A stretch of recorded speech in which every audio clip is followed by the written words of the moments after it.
Sorry, I was a few minutes late. I had to readjust my chair and refill my coffee. Thank you for joining. I appreciate it. Hopefully you get to come back. Got my giant Mermaids Need Coffee coffee cup 2 today. Great way to start the week. Can never have too much coffee. So, I'm gonna start out, as usual, by showing you guys the stuff I've got in the mail this week. I really love, there's a trend on Instagram, I think on Facebook a little bit too, but mostly I've seen it on Instagram, where people have stickers made for their channels, and there's a lot of like swapping and sharing of stickers. And I am in Vegas. Kelly, you're right. I'm actually thinking about making stickers for Waterlog. I still have some New Life Spectrum stickers that I'm more than happy to send out if you request one, but I need to talk to you about making stickers for Waterlogged. So Sin City Corals is actually based here in Vegas where I'm at, and is a regular at the store, Aquatic Treasures, that I work at, and he stopped in. Unfortunately, I wasn't there the other day, but he did leave me some stickers, so I had to bust out my other water bottle because my first one got too full, but yay! Thank you so much, Andrew. Hey, George, how are you? I missed you. You guys, if you haven't checked out Fish Street, George is one of my friends. He's got an amazing channel, and oh my gosh, the places he travels, holy cow. So much fun to watch. Yes, this is almost a gallon of water. It gets hot here in Vegas in the summer, so I drink a lot of water. But today, I wanted to talk to you about aquarium fails and things that we've had to learn the hard way. I'm gonna laugh about our mistakes. You know, we were all beginners at one point in time. I've made some stupid mistakes. I've had some accidents happen, and while they were sad, it was a huge learning experience, and I want to share them so that other people don't make the same mistakes that I do. But please, as I'm talking, please chime in with things that you've learned the hard way. I would love to hear what lessons you've learned, and you know, we can share them for everybody else. That's the great thing about this YouTube Live, is that it will stay up on the channel so people can reference it in the future. So, all right. Number 1, and thanks to whoever was on Instagram that mentioned this before, it should have been my first one. Overfeeding. Don't overfeed. If I fed Frank every time he made sad faces at me, like, look at him. He would be eating like every 2 seconds throughout this video. So don't overfeed, especially with New Life Spectrum. Our foods are very concentrated, so a little bit of them is going to go a long way. You don't need to overfeed. We recommend feeding twice a day what food they will eat in like 30 seconds to a minute. So, you know, Frank's a little bit slower, but you can tell when he's done eating. It's just, you know, any uneaten food, make sure to take it out of the tank before you move on. Next, broken tanks. That's kind of what made me, or actually it was a broken heater that I saw on Instagram the other day that kind of made me think of all of this. Make sure when you're putting your heaters in the tanks that they're going to be submerged, even if you have evaporation and your water level drops. You don't want any heaters cracking on you and exploding. That's just going to be a big mess. I've heard rumors from like back in the day before I was in the hobby that there used to be some heaters that they would break while they were in the tank, and then the whole tank would, as a result, like shatter and catch on fire. It was all sorts of crazy.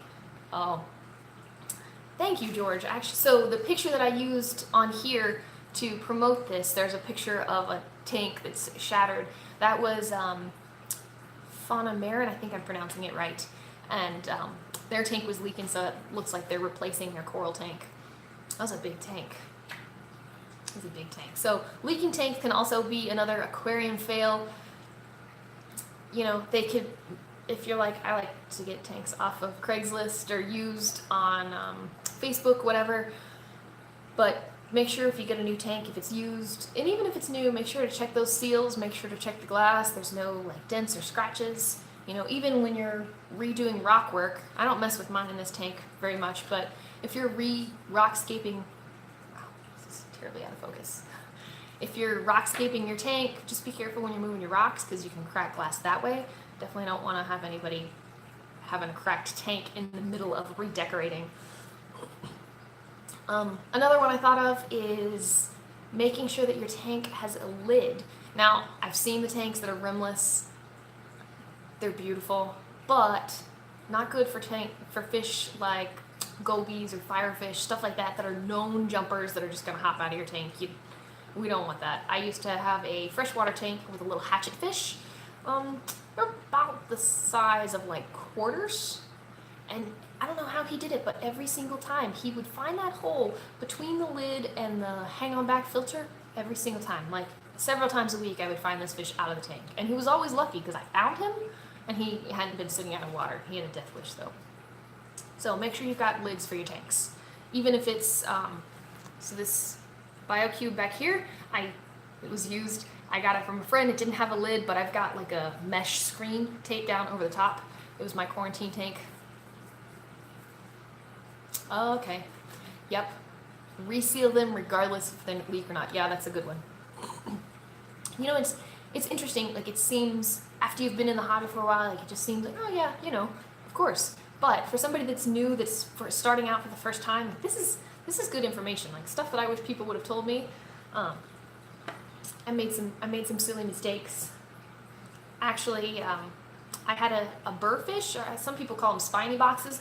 They look they're a puffer fish, but their spines stick out all the time. When I lived out on the salt marsh, I caught him. He's a little teeny tiny, about the size of my pinky nail, and I would actually go out to the creek and catch him like fiddler crabs and stuff, and in the process I accidentally brought in a parasite because I wasn't treating anything, and I learned the hard way from that. I wasn't able to medicate him fast enough, so he ended up passing away, and that was really sad, and a lesson learned the hard way. So now, obviously, everybody in my tanks eats Spectrum, so that's not an issue. But you know, if you're thinking about bringing in like, I don't know, puffers are a good example. If you're thinking about bringing in like some fresh seafood for them to eat, you know, make sure, like, get the stuff at your grocery store that's for human quality. It's not going to have any stuff in it. It's going to be good. It's a good way to train them and transition from, like, if you want to transition and get them to eating pellets, it's a little derailed, but I always find it's useful. Like puffers and stuff that don't eat pellets, that you would like to get pellets into their diet. Say you're going on vacation, you need whoever's babysitting doesn't want to mess with frozen seafood.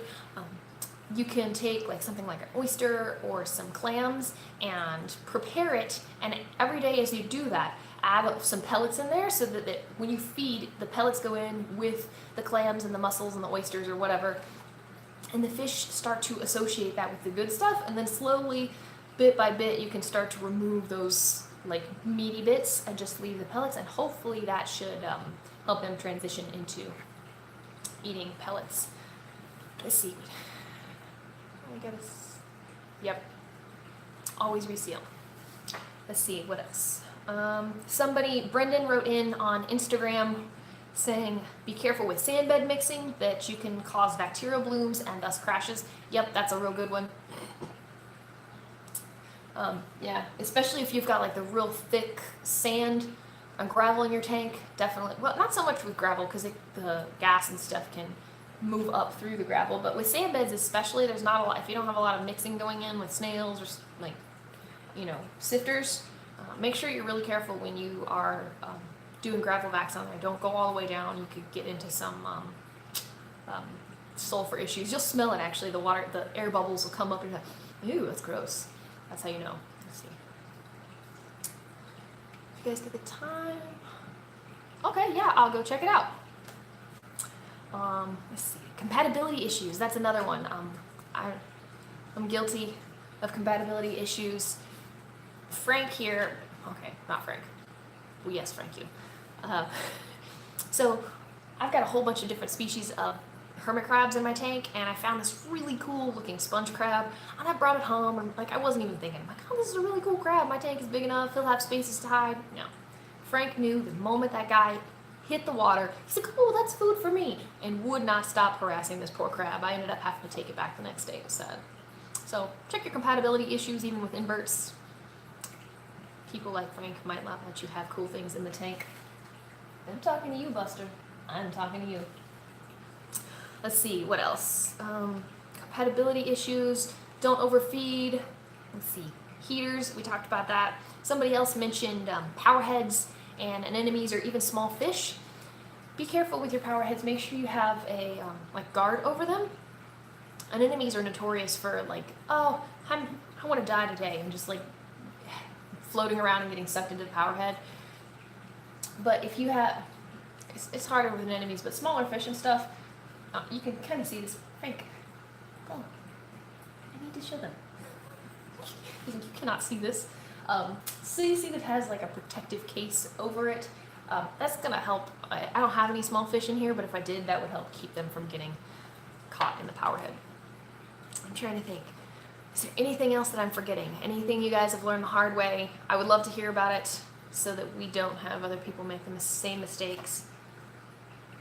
No, I didn't talk about auto top-offs. So this was probably my hardest learned mistake as an aquarist, and probably like the worst day I've ever had at a job. I was on vacation. I was always in charge of taking care of the fish in the store, and the way our sump was set up, you had to make sure that the filter socks were like snugly, it was an old system, but you had to make sure the filter socks were inside the sump completely, like it was really close to touching the edge of the sump, and if you weren't careful when you put them in, they would touch the edge. Well, while I was gone on vacation, my coworkers were taking care of the tank, and I guess over the weekend the sock had filled with water. It was very saturated and kind of leaned against the side of the sump, and drip by drip, with the auto top off being plugged into that system, the tank filled up, the saltwater tank filled up with fresh water. And so when I came back into work, the whole system, there was a few fish that had made it, but it was a very devastating day. So make sure that your auto top off is always working. Make sure to clean. You know, salt creep can build up and, you know, cause issues with tubing and pipes and everything else. So just make sure your tank is really clean. And I would recommend, even if you're going out of town, if you got somebody taking care of your fish, maybe turn off the auto top off so you don't have that issue, and just give them, like, say, on my tank, I have it marked on the sump. There's a line. I'm like, all right, if the water gets low, here's a jug of top off, fill it up to that level, and then don't mess with it anyway. So as of now, I don't have any issues with auto top off, but I'm gonna try and get it set back up. So with all of that said, I think that wraps up everything I have to talk about aquarium fails. However, if you guys think of any more, please put them in the comments. I would love to learn. Frank is cracking me up every time. But as I promised, I'm going to show you my nano tank. Please don't judge. I'm waiting for a fancy new cleaner to come in the mail, so I've been letting my glass get really gross and dirty so I can like show the awesome cleaning power of this new cleaner. I'll show you guys that for sure when I get there. Get it. See if I can take this off without messing up the video. All right.